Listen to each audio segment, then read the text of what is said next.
Hello दोस्तों, नमस्कार दोस्तों। हमारे यूट्यूब चैनल पर आप सभी का फिर से स्वागत है। आज हम general knowledge one liner question के अंतर्गत लेकर के आए हैं अर्थशास्त्र से संबंधित जो है क्वेश्चन, जो कि परीक्षा में कई बार हमेशा पूछे गए हैं। बहुत ही इंपॉर्टेंट क्वेश्चन है, तो आप वीडियो पर फुल बने रहे जिससे कि आपको फ़ायदा मिल सके। ठीक है, तो चलिए देर न करते हुए हम क्वेश्चन स्टार्ट करते हैं। पहला क्वेश्चन है, भारत में बेरोजगारी के आंकड़े किस संगठन द्वारा एकत्रित किए जाते हैं? तो यह कई बार क्वेश्चन आया हुआ है कि भारत में बेरोजगारी के आंकड़े किस संगठन के द्वारा एकत्रित किए जाते हैं। तो यह जो है नेशनल सैंपल सर्वे संगठन यानी NSSO द्वारा एकत्रित किए जाते हैं। ठीक है, नेक्स्ट क्वेश्चन है, राष्ट्रीय कृषि बीमा योजना यानी नाइस किसके द्वारा प्रायोजित है? तो यह जनरल इंश्योरेंस कॉरपोरेशन द्वारा प्रायोजित है। अवमूल्यन आयात को क्या बनाता है? तो अवमूल्यन आयात जो है महंगा कॉन्स्टिलर बनाता है। ठीक है, ग्रेसम का नियम, बुरी मुद्रा अच्छी मुद्रा को प्रचलन से बाहर कर देती है। किसका नियम है? तो यह जो है ग्रेसम का नियम है। ठीक है, मजदूरी का लौह सिद्धांत आयरन लॉ ऑफ वेजेस कहलाता है। तो मजदूरी का जीवन निर्वाह सिद्धांत कहलाता है। क्या कहलाता है? मजदूरी का जीवन निर्वाह सिद्धांत कहलाता है। मुद्रास्फीति बढ़ने से लाभ होता है तो ऋणी को लाभ होता है। द वेल्थ ऑफ नेशन नामक अर्थशास्त्रीय कृति के लेखक कौन है? तो एडम सिसु जी हैं। ऋण नीति किस व्यवस्था का अंग है? तो ऋण नीति जो है वह मौद्रिक व्यवस्था का अंग है। भारत में कौन सी संस्था राष्ट्रीय आय का अनुमान लगाती है? तो भारत में केंद्रीय सांख्यिकी संगठन जो है वह राष्ट्रीय आय का अनुमान लगाती है। कई बार क्वेश्चन जो है आया हुआ है, इसको आप लोग रट लीजिएगा। ठीक है, वैट यानी वैल्यू एडेड टैक्स लगाया जाता है। तो यह जो है उत्पादन तथा अंतिम बिक्री के बीच के विभिन्न स्तरों पर लगाया जाता है। मुक्त व्यापार क्षेत्र किसे कहते हैं? तो मुक्त व्यापार क्षेत्र जहां बिना नियंत्रण के व्यापार होता है उसे कहते हैं। देश के महान सांख्यिकी वेत्ता डॉक्टर प्रशांत चंद्र महालनोबिस का जन्म दिवस 29 जून अब किस रूप में मनाया जाएगा? तो यह जो है अब राष्ट्रीय सांख्यिकीय दिवस के रूप में मनाया जाएगा। ठीक है, इस दिन किसका जन्मदिन पड़ता था? डॉक्टर PC महालनोबिस का जन्मदिन पड़ता था। ठीक है, न्यूयॉर्क स्टॉक एक्सचेंज के नैस्डैक 100 सूचकांक में शामिल की जाने वाली पहली भारतीय कंपनी है तो इन्फोसिस है। भारत की 11वीं पंचवर्षीय योजना की अवधि क्या है? तो 2007 से 2012 है। भारत में सबसे पहली बार परिणाम बजट आउटकम बजट कब पेश किया गया? तो 25 अगस्त 2005 को पेश किया गया। भारत के योजना आयोग की प्रकृति क्या है? तो भारत के योजना आयोग की प्रकृति यह एक सलाहकारी संस्था है। क्या है? यह एक सलाहकारी संस्था है। सर्वाधिक धन राष्ट्रीय कोष में किस माध्यम से जमा होता है? तो उत्पाद शुल्क के रूप में जमा होता है। हिंदू वृद्धि दर किस वृद्धि ग्रोथ रेट से संबंधित है? तो राष्ट्रीय आय से संबंधित है। औद्योगिक क्षेत्र में कोर सेक्टर का तात्पर्य है तो चयनित आधारभूत उद्योग है। राष्ट्रीय विकास परिषद का अध्यक्ष कौन होता है? तो राष्ट्रीय विकास परिषद का अध्यक्ष प्रधानमंत्री होता है।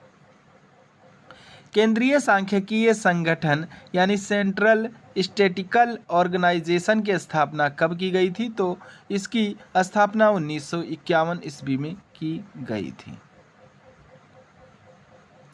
2001 जनगणना के अनुसार भारत में कुल कार्य सहभागिता दर यानी वर्क पार्टिसिपेशन रेट क्या था? तो 39.1% था। वर्तमान में भारत की राष्ट्रीय आय में किस क्षेत्र का योगदान सर्वाधिक है? तो सेवा क्षेत्र का योगदान सर्वाधिक है। मूल्य एवं पूंजी नामक पुस्तक के लेखक कौन है? तो J.R. हिक्स हैं। भारतीय कपड़े का सबसे बड़ा आयातक देश कौन है? तो भारतीय कपड़े का सबसे बड़ा आयातक देश जो है यूके है। 13वां वित्त आयोग के अध्यक्ष डॉक्टर विजय एल केलकर हैं। पंचवर्षीय योजनाओं को अंतिम स्वीकृति किसके द्वारा प्रदान की जाती है? तो पंचवर्षीय योजनाओं को अंतिम स्वीकृति राष्ट्रीय विकास परिषद यानी एनडीसी द्वारा प्रदान की जाती है। बैंक दर यानी बैंक रेट वह है जिस पर केंद्रीय बैंक सदस्य बैंकों के प्रथम श्रेणी के बिलों की पुनर्कटौती करता है अथवा स्वीकार प्रतिभूतियों पर ऋण देता है। आर्थिक विकास का सर्वोत्तम सूचक माना जाता है तो बढ़ता जीवन स्तर माना जाता है। कैपिटल एंड ग्रोथ नामक अर्थशास्त्र की पुस्तक के लेखक कौन है? तो हिक्स महोदय हैं। शून्य आधारित बजट का आशय है तो व्यय की प्रत्येक मद पर इस प्रकार करना कि वह नहीं हो। मुद्रास्फीति बढ़ने से किसको लाभ होता है? तो मुद्रास्फीति बढ़ने से ऋणी को लाभ होता है।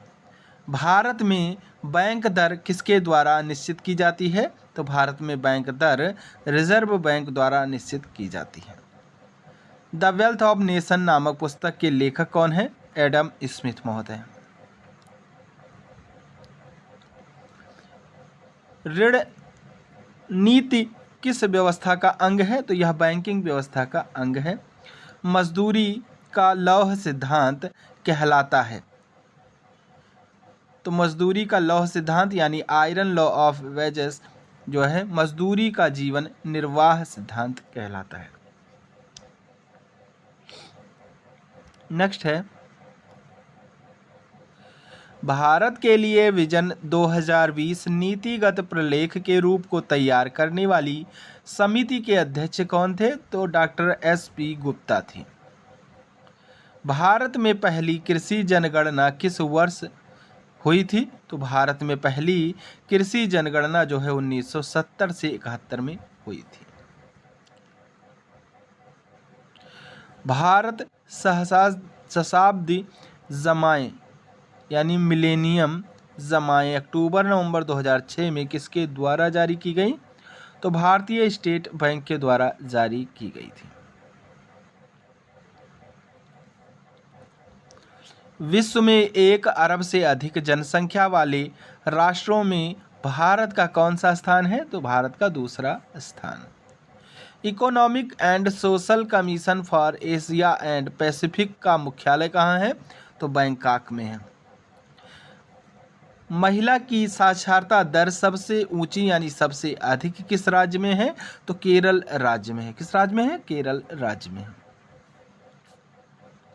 11वीं पंचवर्षीय योजना की अवधि क्या है? तो 11वीं पंचवर्षीय योजना की अवधि 2007 से 2012 है। आर्थिक गतिशीलता का सिद्धांत किसने प्रतिपादित किया था? तो डब्ल्यू रोस्टेव ने प्रतिपादित किया था। भारत में ग्रामीण बेरोजगारी के कौन कौन से प्रमुख रूप हैं? तो भारत में ग्रामीण बेरोजगारी के मौसमी, अदृश्य और अल्प रोजगार के प्रमुख रूप हैं। आयकर, निगम कर, व्यय कर, उपहार कर, संपत्ति कर व ब्याज कर आदि किसके द्वारा आरोपित प्रत्यक्ष कर हैं? तो आदि जो है केंद्र सरकार के द्वारा आरोपित प्रत्यक्ष कर हैं। गरीबी उन्मूलन और आत्मनिर्भरता की प्राप्ति ये 2 प्रमुख उद्देश्य किस पंचवर्षीय योजना से संबंधित हैं? तो यह 5वीं पंचवर्षीय योजना से संबंधित है। मिश्रित अर्थव्यवस्था पूंजीवादी एवं समाजवादी अर्थव्यवस्था एवं मिश्रित अर्थव्यवस्था है। मिश्रित अर्थव्यवस्था की अवधारणा किसके विचारों की उपज है? तो यह जे.एम. कीन्स के विचारों की उपज है। भारत के किस राज्य में निर्धनता रेखा से नीचे जीवन यापन करने वालों की संख्या सर्वाधिक है? तो यह जो है उत्तर प्रदेश है।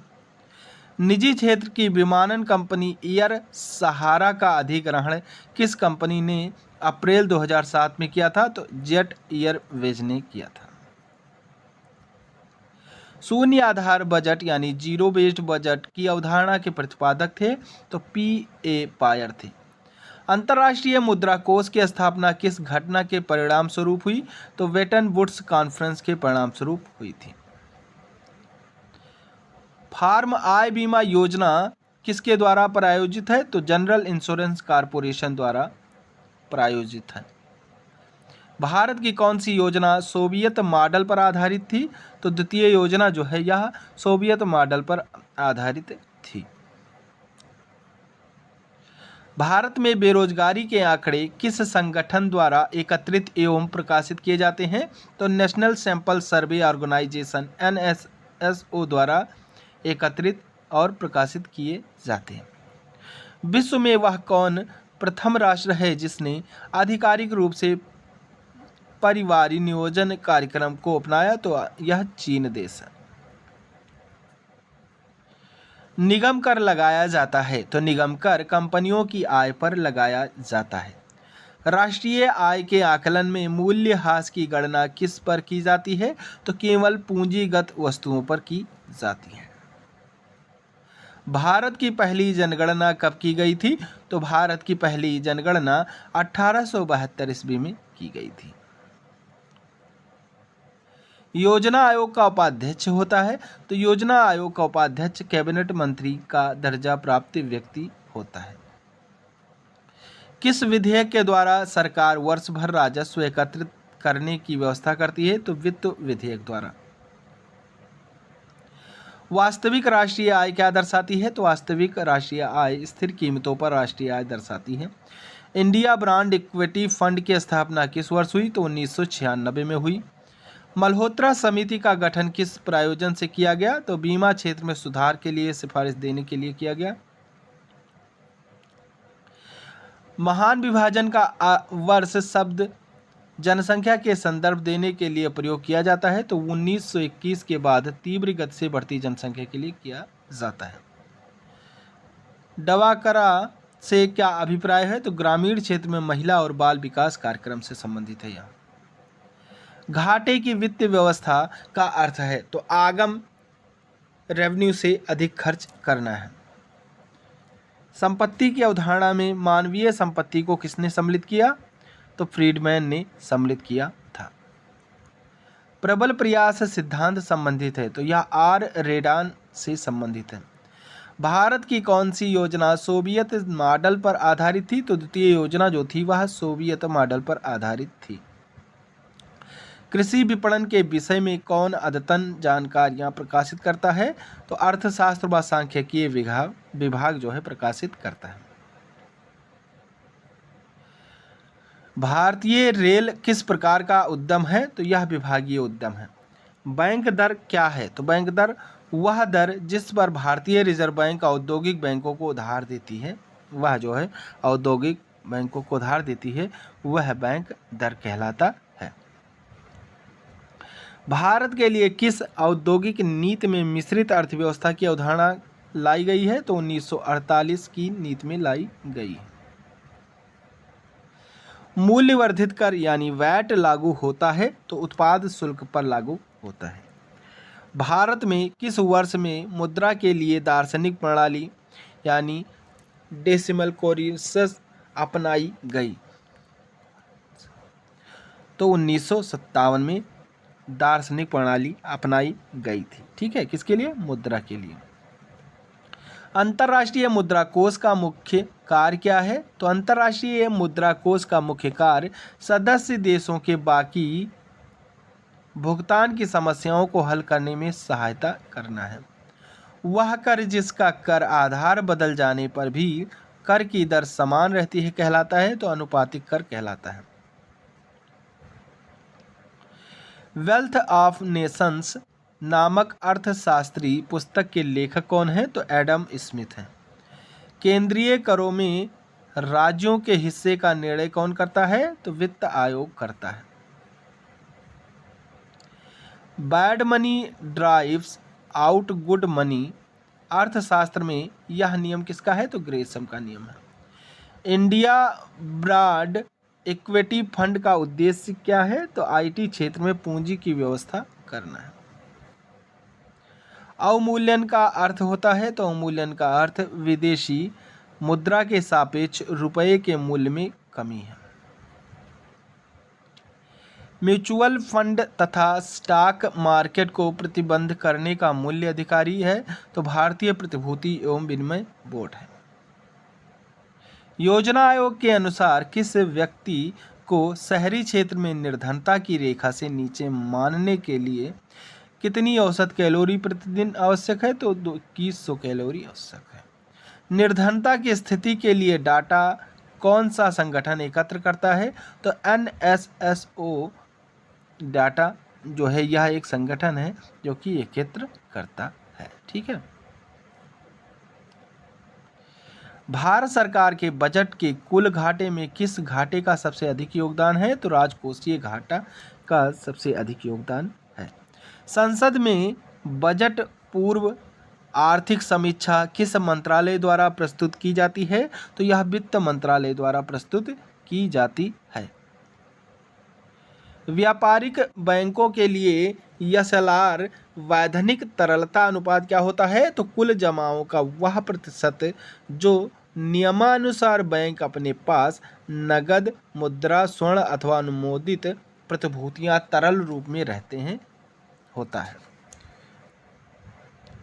मुद्रा वही है जो मुद्रा का कार्य करे।